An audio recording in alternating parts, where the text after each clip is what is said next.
Estão me perguntando se eu tô bem e como andam as coisas por aqui. Sinceramente, pai, não respondi ninguém. Na realidade tá tão difícil pra mim. O silêncio pode ser tão pesado quanto as palavras. A depressão, muitas vezes invisível, carrega histórias de dor, superação e transformação. Quais são os principais fatores que contribuem para o desenvolvimento da depressão? Na verdade, a depressão ela é multifatorial, não existe apenas um fator para a depressão. Nisso existe biológico, que é a predisposição genética, temos também psicológico, que vem traumas, violências sofridas, o dia a dia desse indivíduo, e sociais, que são perdas, isolamentos, aquela pessoa que fica reclusa. Você pode nos contar sobre quando começou a perceber os primeiros sinais de depressão?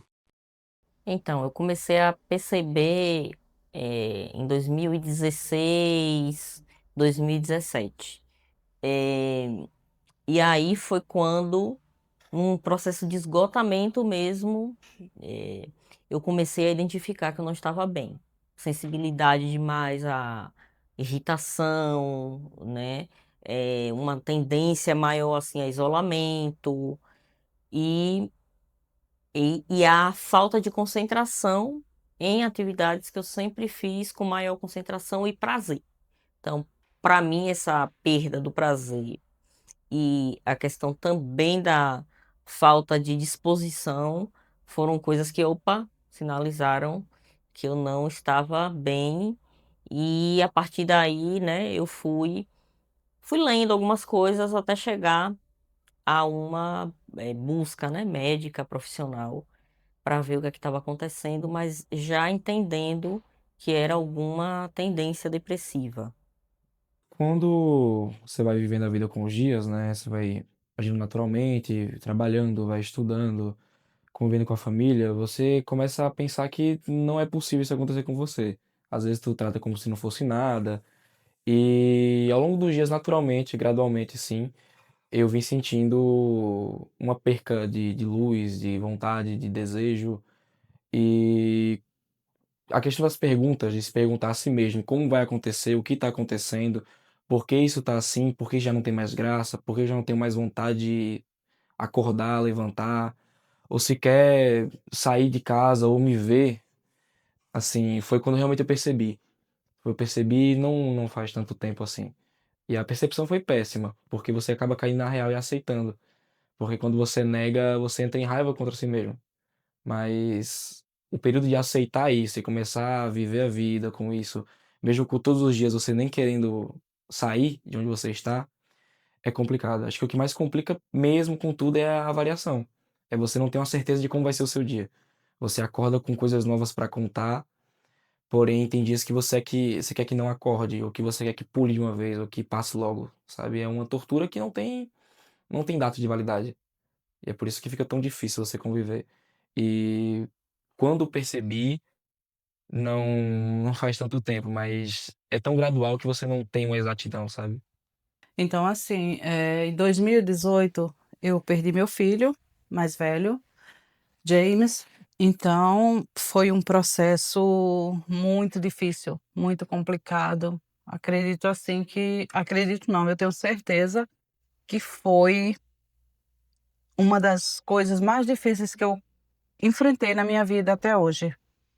Então, os primeiros sinais, eu acredito que foi quando, uns 3 meses após o acontecido, eu caí na real e percebi que não era um sonho, não era um pesadelo, nada disso.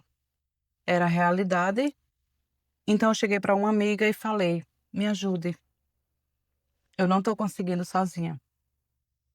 Então aí eu procurei ajuda médica, ajuda psicológica e a ajuda de amigos. No início você acredita que tudo não passa de um sonho, de um pesadelo e que tudo vai voltar ao normal com o tempo, mas não. E é muito importante que você tenha humildade para pedir ajuda. Uma situação como essa não é comum se resolver sozinha. É preciso, é necessário ter ajuda, tanto de amigos, família ou profissional, médicos. É muito importante isso. Quais são os sintomas mais comuns e os mais silenciosos da doença? A tristeza, ela vem de início, mas não é aquela tristeza que você sente mais, porque nós estamos abertos para a tristeza, faz parte do ser humano. Porém, aquela tristeza que muda o seu comportamento, você fica em casa, você não tem vontade de se cuidar, começa a atrapalhar, a ter prejuízo no seu dia a dia. Quais foram os maiores desafios que enfrentou durante esse período? Assim, desafio mesmo para você realmente falar: "Olha, acho que não vai dar para fazer daqui", foram os desafios profissionais. É de você arrumar uma meta de vida: "Vou trabalhar para ser isso, vou ter uma titulação para isso, vou ter uma família para isso", ou algo assim. São os sonhos que você acaba conseguindo criar com a sua vida. O desafio é, assim, seguir em frente sem isso, porque chega de uma forma que desmorona. Você vai criando, vai perdendo o encanto, vai perdendo a vontade, vai perdendo a noção do tempo, os dias passam e o desafio mesmo foi sobreviver sem o passado, porque você lembra que um momento você já foi feliz, já foi bem, já viveu com gosto, já viveu com graça, e chegar no ponto da vida que você fala: "Olha, isso aqui já não é mais pra mim, isso aqui já não funciona, isso já não tem mais sentido. Tudo que eu construí, trabalho, entre amigos, entre pessoas, entre relacionamentos e outras coisas não vale de nada", então eu começo a pensar que o desafio maior seja deixar o passado pra trás.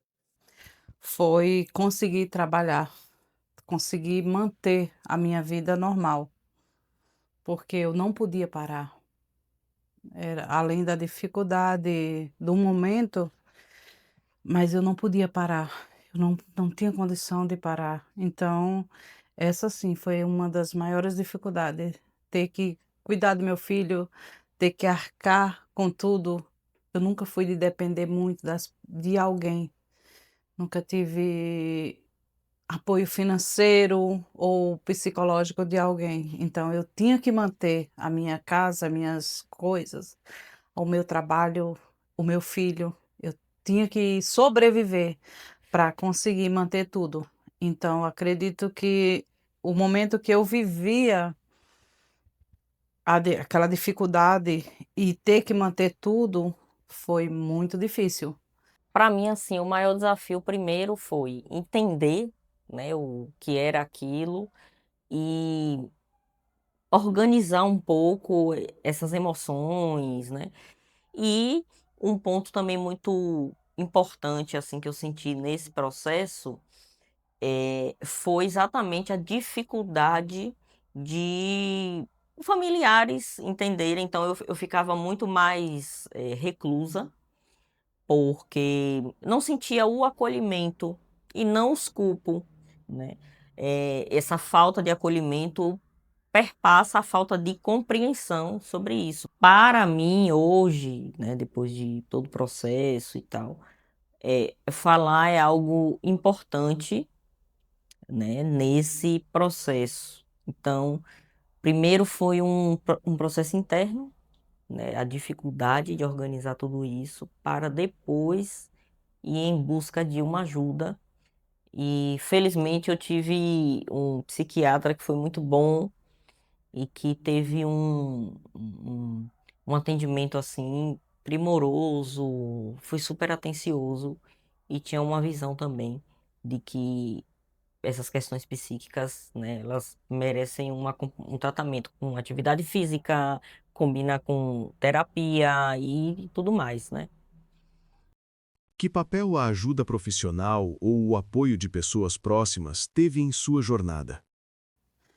Sim, eu tive ajuda profissional, sim, médicos e de amigos, amiga, amigos, alguns da família eu tive sim a ajuda. E uma amiga, sim, muito muito presente na minha vida, ela me conduziu ao tratamento, né? Então, a ajuda profissional ela é fundamental. Agora, eu sempre tive uma, vamos dizer assim, um critério, né? Eu costumo brincar e com qualquer pessoa hoje que diz assim, eu tô sentindo, né, que eu tô um pouco ansiosa ou que eu tô num processo estranho de falta de energia, depressivo, eu costumo sempre dizer assim, olha, é fundamental uma ajuda profissional. Agora, eu não dou a minha cabeça para qualquer pessoa, né, estudar a minha mente, as minhas emoções, né?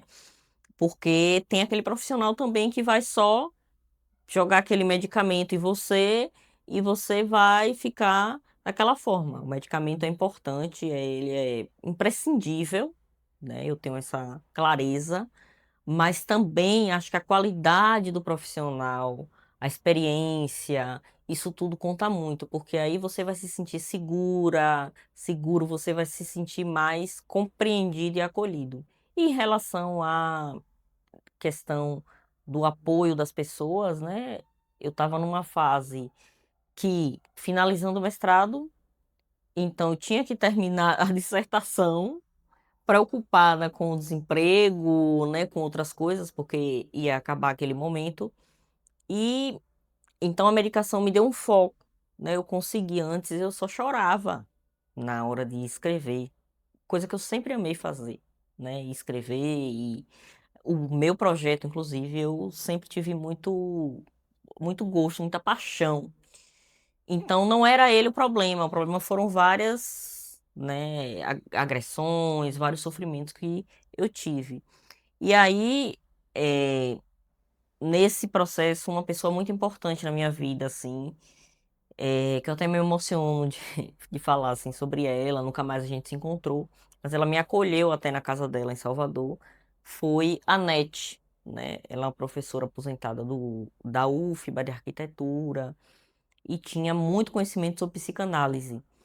E aí me ajudou muito até a me abrir para esse campo, que eu era fechada, né, a isso. Então, foi uma pessoa fundamental, porque me acolheu na casa dela, eu estava em processo de separação, estava em processo de inquietação, mas no meio disso tudo, desse caos, dessa coisa toda, uma coisa incrível aconteceu, né, que foi eu passar no concurso do IFBA, que era uma vaga, né? Uma coisa que eu fico até hoje me perguntando, como que eu tive cabeça ainda para isso, né? Então tinha uma paixão ali e eu, ao mesmo tempo, não era uma negação do momento, né? Era algo que me fazia eu continuar me movendo, né? Não, você vai atravessar essa fase, você vai superar esse momento. Então é um pouco esse contexto, esse quadro. Os amigos sempre recomendam os profissionais, né? Assim, porque, pelo menos hoje em dia, as pessoas estão mais ligadas a isso. Ninguém vai olhar pra você e falar, olha, você não precisa. Acho que todo mundo tem a ciência de que você vai precisar. Assim, como a pessoa, quando ela tá nessa fase, eu tenho pra mim, pelo menos eu adaptei pra mim, que a pessoa acaba morrendo em vida. E a primeira fase do luto justamente é a negação, e depois você entra em ira, em raiva de si mesmo, depois você tem uma negociação e aí você aceita. Acho que o papel profissional é esse, é de você aceitar. É você entender que aquilo ali não é uma coisa sobrenatural que vai mexer com você e não tem volta. Tem como resolver. É algo que é científico, não é sobrenatural e só com reza, sabe? São coisas que é possível de resolver. E são possíveis. E com o profissional é onde você acha a saída. Porque ele vai saber entrar na sua cabeça o suficiente para você conseguir se desatar. Porque, veja, você tá no fundo do poço, você já não vê mais sentido na vida. E aí tem uma pessoa que vai saber te explicar relatos e relatos e relatos de pessoas que conseguiram sair disso, sabe? É você perceber que não é tão difícil quanto você acha que seja.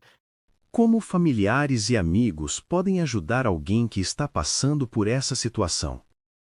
Eu acho que o primeiro passo é o acolhimento, né? Não julgar, entender que se trata de um transtorno, porque costumamos muito falar, como se deixasse para lá a depressão fosse uma coisa qualquer, quando na verdade se trata de um transtorno que lhe adoece. Entender que faz parte do processo da depressão, essa mudança de comportamento. E não julgar, né? Entender que aquilo faz parte do processo.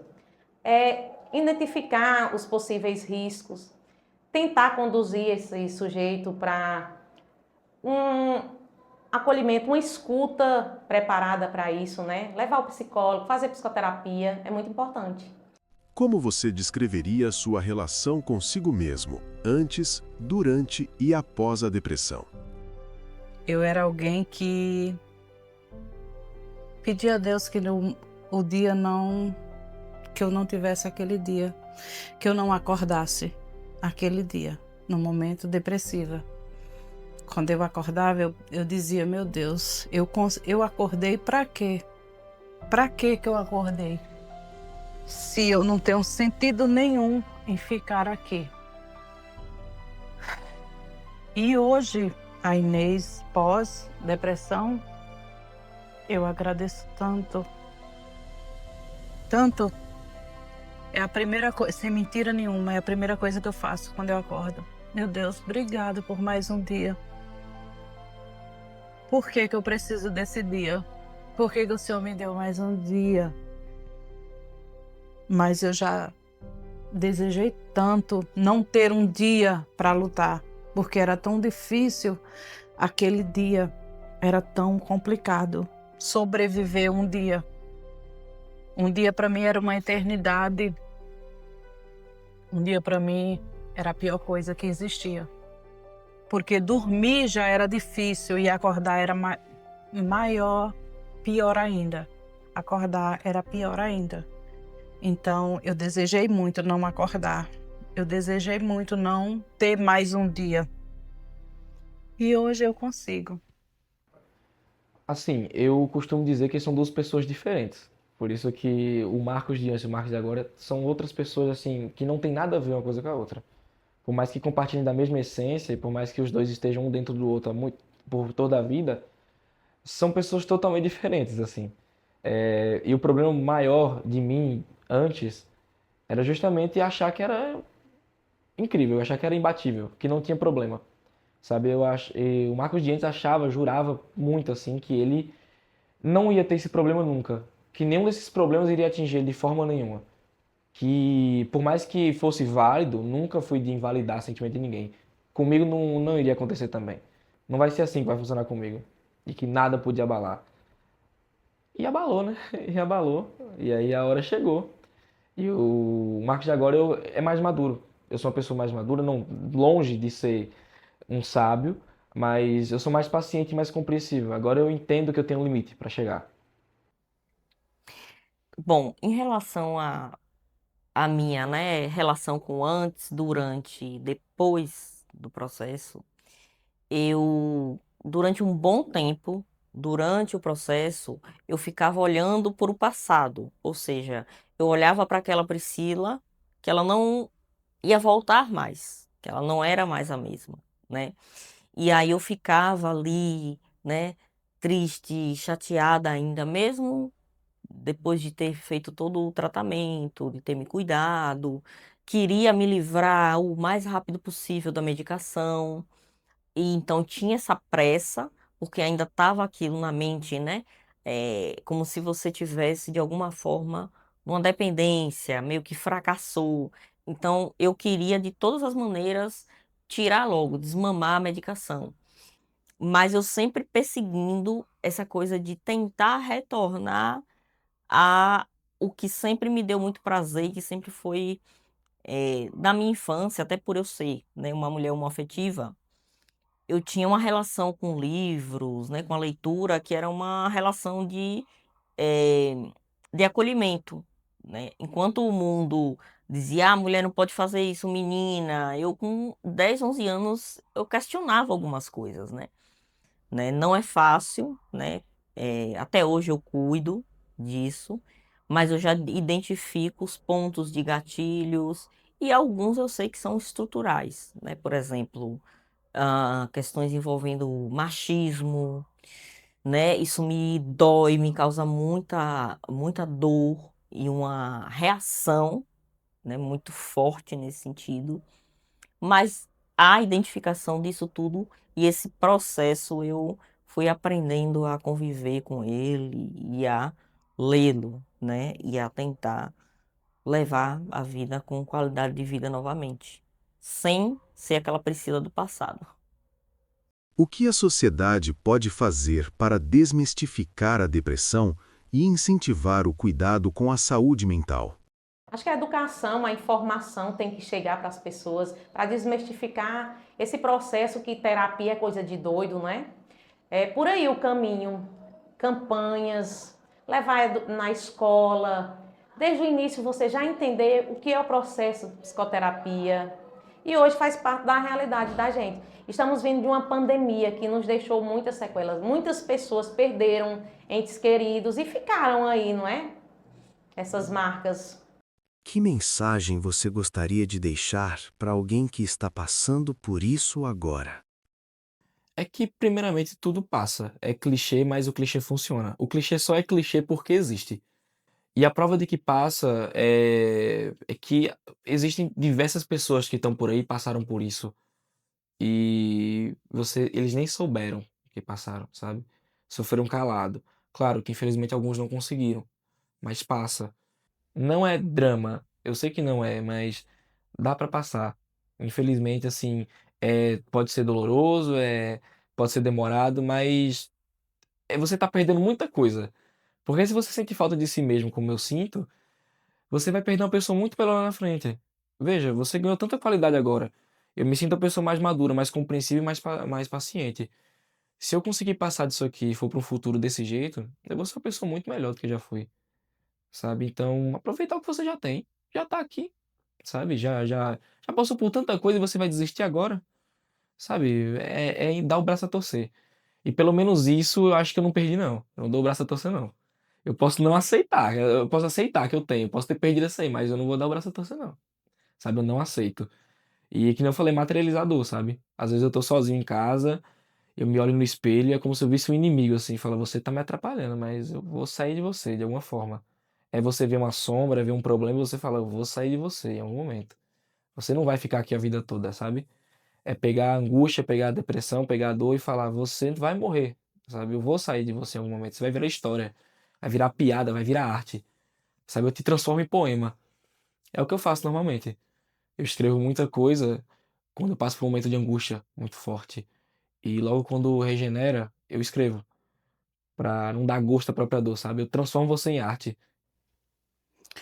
E hoje o que eu tenho a dizer é isso: nada é para sempre. Nada vai durar para sempre. Por mais doloroso que seja, por melhor que seja uma situação, ela não vai durar para sempre. Então, se tiver difícil, tenha paciência, coloque a sua fé em Deus, busque ser forte, por mais que você não seja, busque ser forte, nem que seja por instantes. Eu preciso ser forte, porque não vai ser para sempre. E hoje eu sei que, assim, o mais difícil passou. Ainda está sendo difícil, mas Deus me fez saber e acreditar que não é para sempre, que eu vou conseguir e você também vai. Deixo como mensagem, né, para as pessoas, e principalmente também para os familiares, amigos e amigas, porque quando a gente passa por um processo desse, a gente muda o comportamento. Isso é algo natural. A gente recolhe, na maioria dos casos, acaba se recolhendo mais, fica mais irritado, né, menos sociável e muitas vezes escutar mensagens, né, escutar frases ou receber mensagens das pessoas, vai fazer tal coisa, né, sai do quarto, sai de casa, né, isso não ajuda, por mais que a intenção seja ajudar. Isso acaba piorando, gerando uma culpa na pessoa. E aí, dentro ainda da questão da culpa, né, que Vem muitas mensagens também, isso é falta de Deus, tem que levar para a igreja, né? Tem que ver algum tipo de coisa que jogou, um tipo de demônio, e também não é isso. É um processo bioquímico que tem a ver com o cérebro, tem a ver com alimentação, tem a ver com hábitos de vida, com genética, né? É algo muito complexo que não ajuda, né, essas, vamos dizer assim, orientações, né? O que ajuda mesmo é acolher, estar ali com a pessoa, escutar, apoiá-la na busca da ajuda médica. Isso é muito importante. Buscar um bom profissional, eu acho isso fundamental. Buscar referências de bons profissionais. E também uma coisa que me fez melhorar muito no processo foi atividade física, né? Eu era aquela pessoa que eu não gostava de, por exemplo, musculação. Para mim era uma coisa muito mecânica, ainda é. Mas surte um efeito no meu corpo, eu sinto imediatamente, assim, na mente, pá, eleva o nível de alegria, de disposição. Então, fazer atividade física, né, caminhar, correr, o que você se identificar é imprescindível. Ele quem me faz resistir. Eu tô bem, porque tem alguém que não vai me deixar. E quando alguém me perguntar se tá tudo bem, por mais que não está, contigo eu sei que vai ficar.